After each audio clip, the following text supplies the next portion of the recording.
Welcome to my channel. இங்கே வந்து நல்ல மழை ஈவினிங்லேருந்து. இந்த மழைக்கு வந்து கொஞ்சம் நல்ல காரமான ஒரு டிஃபன் எதாவது பண்ணலான்னு அடைக்கி ஊற வச்சுருக்கேன் நைட்டுக்கு. இது வந்து 1.5 டம்ளர் அரிசி, புழுங்கரிசி தான் ஊற வச்சுருக்கேன். கொஞ்சம் பச்சரிசி போட்டிருக்கேன். 1.5 டம்ளரில் வந்து 1/4 டம்ளர் தான் பச்சரிசி போட்டிருக்கேன். இதே அளவு பருப்பு ஊற வச்சுருக்கேன். கொஞ்சம் இந்த மைசூர் துவரம் பருப்புன்னு சொல்கிறோம் இல்லையா, அது கொஞ்சம் போட்டிருக்கேன். கடலைப்பருப்பு, நார்மல் துவரம் பருப்பு எல்லாமே சேர்ந்து 1.5 டம்ளர் ஊற வச்சுருக்கேன். 1/2 டம்ளர் எல்லாமே ஊற வச்சுருக்கேன். இது 1.5 டம்ளர் அரிசி. பருப்பு அதே சரியான அளவு பருப்பு ஊற வச்சுருக்கேன். தேவையான காஞ்ச மிளகா, உப்பு, பெருங்காயம் எல்லாம் போட்டு அரைச்சின்னு வந்துடலாம். அரைச்சிட்டு பார்க்கலாம். இது வந்து அடைக்கு எப்போவுமே 2 மணி நேரம் இல்லை 3 மணி நேரம் ஊறினா போதும். அதுக்கு மேலே ரொம்ப ஊறக்கூடாதுன்னு சொல்லலாம். ரொம்ப ஊறினாக்கா நல்லா இருக்காது, டேஸ்ட்டும் இருக்காது. அந்த கிறிஸ்பியாக இருக்கிற அந்த ஒரு இது வராது, ஒரு மாதிரி தோசை மாதிரி போயிடும். அப்படிங்கிறதுனால நான் 2 மணி நேரம், இஞ்சி போனால் 3 மணி நேரத்துக்கு மேலே அதில் ஊற வைக்கிறதுக்கு ஒன்றும் இல்லை. நான் 3 மணி நேரம் தான், 3 மணி நேரம் கூட ஆகலை. இப்போ அரைச்சி வச்சிட்டோம்னா நம்ம எப்போ வேணாலும் பார்த்துக்கலாம். மறுநாள் வச்சுருந்தா கொஞ்சம் புளிச்சு போயிடும். சில பேருக்கு தான் புளிக்கும். புளிப்பு வந்து சில பேருக்கு பிடிக்கும், சில பேருக்கு பிடிக்காது. அதனால் இன்றைக்கி ராத்திரியே காலி ஆகிடும். வந்து 2 மணி நேரம் இல்லைன்னா மிஞ்சி போனால் 3 மணி நேரத்துக்கு மேலே அடைக்கி எப்பவுமே ஊற வைக்காதீங்க. அப்போ தான் அதனுடைய டேஸ்ட் வந்து ரொம்ப நல்லாயிருக்கும், கிறிஸ்பியாகவும் இருக்கும். இப்போ இதை அரைச்சிட்டு நம்ம மாற்றிடலாம். அப்படிங்க அரைச்சின்னு வந்துட்டேன். இது பாருங்கள், இந்த அரிசி வந்து தனியாக அரைச்சி எடுத்தேன். அதுக்கு காஞ்ச மிளகா, உப்பு எல்லாம் போட்டிருக்கேன். பெருங்காயமும் போட்டிருக்கேன். பருப்பு தனியாக அரைச்சிருக்கேன். ஒன்றா போட்டு அரைச்சாக்க சரியாக வராது. ஏன்னா இந்த அரிசி வந்து பாருங்கள் நரன்னு இருக்கும். நான் அரிசி அரைச்சது வந்து நர ரவை மாதிரி அரைச்சிருக்கேன்.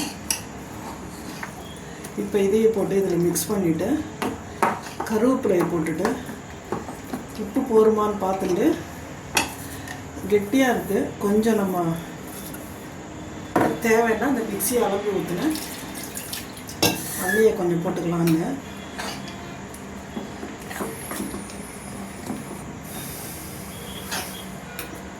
இவ்வளோ கெட்டியாக இருந்தாக்கா வந்து நல்லா இருக்கும், அடை நல்லா கிறிஸ்பியாக வரும்.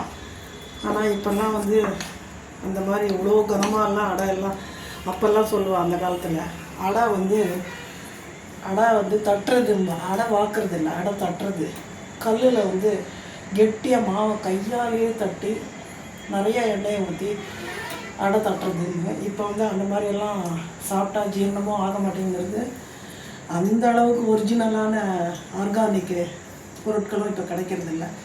அதனால் இந்த அளவுக்கு இவ்வளோ திக்காக நான் பண்ண போகிறதில்ல.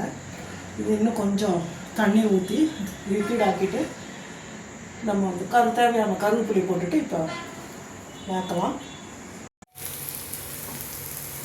நான் வந்து இதில் ஒரு 1/2 மணி நேரம் மாவு ஊறினதுக்கப்புறமா அடையை வாத்துடலாம். நான் அதில் வெங்காயம் எதுவும் போடல, கருவேப்பிலை மட்டும் பொடி பண்ணி போட்டிருக்கேன். அதோடு வந்து தேவையான பெருங்காயம், உப்பு இதெல்லாம் செக் பண்ணிவிட்டு வாக்க ஆரம்பிச்சிட்டேன்.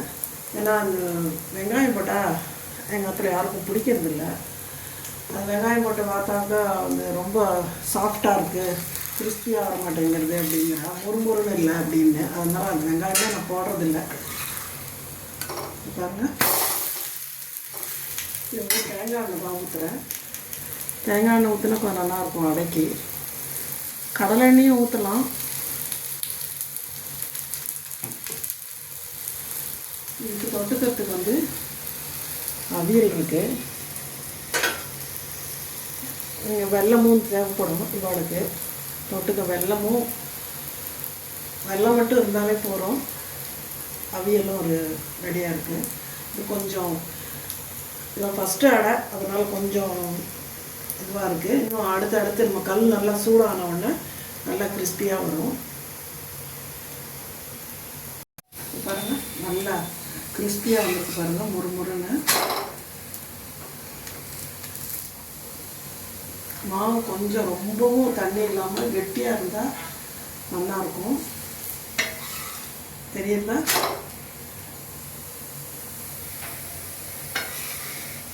நல்லா கிறிஸ்பியான